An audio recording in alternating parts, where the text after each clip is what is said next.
Good morning, Standard 9th. So in our last class, we started chapter 2. Now before starting with today's class, let us just recapitulate what we have already studied.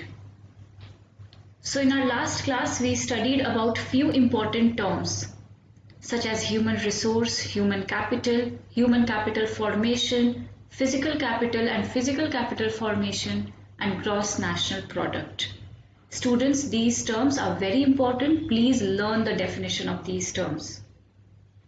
Also, we studied that population can be turned into human resource through investment in education, health, and training. And then we studied about two case studies. Students, today's class will start by discussing about these two cases. So from these two case studies, we got to know that there are many differences between the living conditions of Sakal and Vilas. Let us just have a look at those differences. So Sakal went to school whereas Vilas did not go to school. Also, Sakal was physically fit, he was healthy, whereas Vilas was suffering from arthritis. Sakal got a job in a private firm and earned good income, whereas Vilas sold fish and earned a meager income. Meager means small income. So students, from this we can conclude that population can be turned into human resource when there is investment in education, training and medical care. Sakal's parents invested in him and then they got higher return. So we can conclude that investment in human resource can give higher rate of return in the future. Rate of return can simply be understood as the amount you receive after investment. As in case of Sakal, it happened. Because he was educated, his quality of labor improved.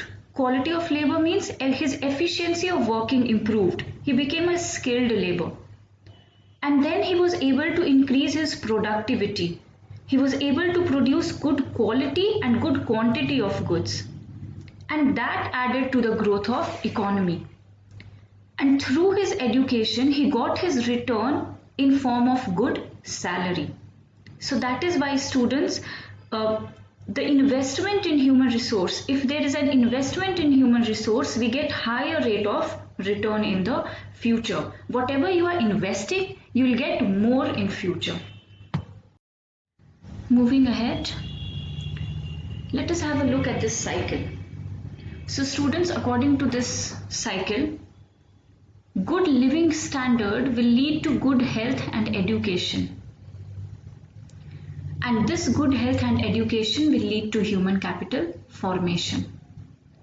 Now, because this human capital formation is taking place, so a person will become skilled labor. And because he is skilled labor, he'll be able to get a high paid job. High paid job will give him high income. And this high income will provide him with good living standard. So this is a chain-like structure in which one event is leading to another event and then you're coming back to the first one. So the events are good, or we can say that one advantage or one merit is leading to another advantage or merit. So students, this cycle is a virtuous cycle. A virtuous cycle is a chain of events in which a given benefit to an individual or a family leads to some other advantages and benefits, and thereby making a person to lead a better life. Students, this virtuous cycle is created by educated parents who invest in their child's education and health. Why? Because they know the importance of education. They are themselves educated and they know that it's very important. And they also know that proper nutrition and hygiene is also very important for their child.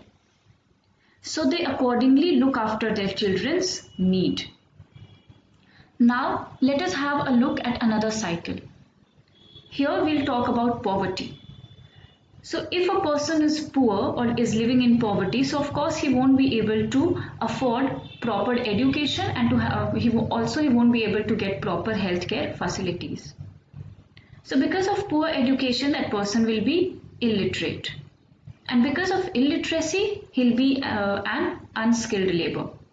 Unskilled labor means low paid job opportunities. And this low paid job opportunity will give him low income. Low paid job will give him low income. Because of low income, he will have poor living standard, and poor living standard will lead to poverty. So again, this is a cycle, but then there is a difference. In the previous one advantage was leading to another advantage, and here one disadvantage is leading to another disadvantage. And this cycle is known as a vicious cycle. So what is a vicious cycle, students? A vicious cycle is a chain in which a given disadvantage leads to some other demerit, which in turn becomes a cause for another problem, thereby creating a track-like structure of adversity or disadvantage, from where it becomes difficult to overcome a situation. And this vicious cycle is generally created by disadvantaged parents who are uneducated and lack in hygiene, and then they keep their children in a similarly disadvantaged state. Students, remember, a virtuous cycle gives favorable results, whereas a vicious cycle gives detrimental results. In other words, a virtuous cycle has positive results, whereas vicious cycle has negative results. Next, you have to study about Japan. Students, Japan is not very rich in natural resources. They have to import it from other countries. Still, today Japan is one of the most rich and developed country. Why? Because they invested in people, and especially in the field of education and health. Now this education helped the people to make efficient use of land and other resources.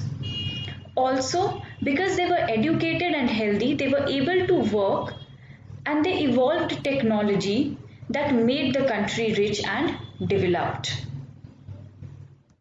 Now students, we have studied so much about human resource. So let us have a look at the significance of efficient human resource, that why human resources are important for a country. So the first importance is efficient utilization of the resources. Human resource is necessary for the utilization of natural resources like minerals, water, forest, etc. And utilization of these resources is necessary for economic development. I've told you all that human resource is an active factor of production, and even if we are very much rich in resource, but then we don't have human resource to utilize these other resources, then a country cannot be developed. Next is compensate the deficiency of natural resources. The utilization of human resource compensates the deficiency of natural resources. Many countries, students, we studied about Japan, that how even though it is not rich in natural resources, but then human resources compensated for that. Investment, it was because of the investment in human resource only that Japan is one of the most rich and developed country. Next, large labor force helps in carrying out production on a large scale. So students, the human resource of a country help to increase in the production of different goods and services. By using skilled human resource, a country can produce a variety of goods and services of good quality. Next, efficient human resource understand things better and execute any work in the best possible way. So students, they know that how to utilize the natural resource, how to maximize the production in the minimum resources. So that is why human resources are very important. And the last one is development of technology. Human resource can evolve different technology, can bring new different technology, and this advanced technology is necessary to bring development in country. So that's all for today's class, students. Thank you.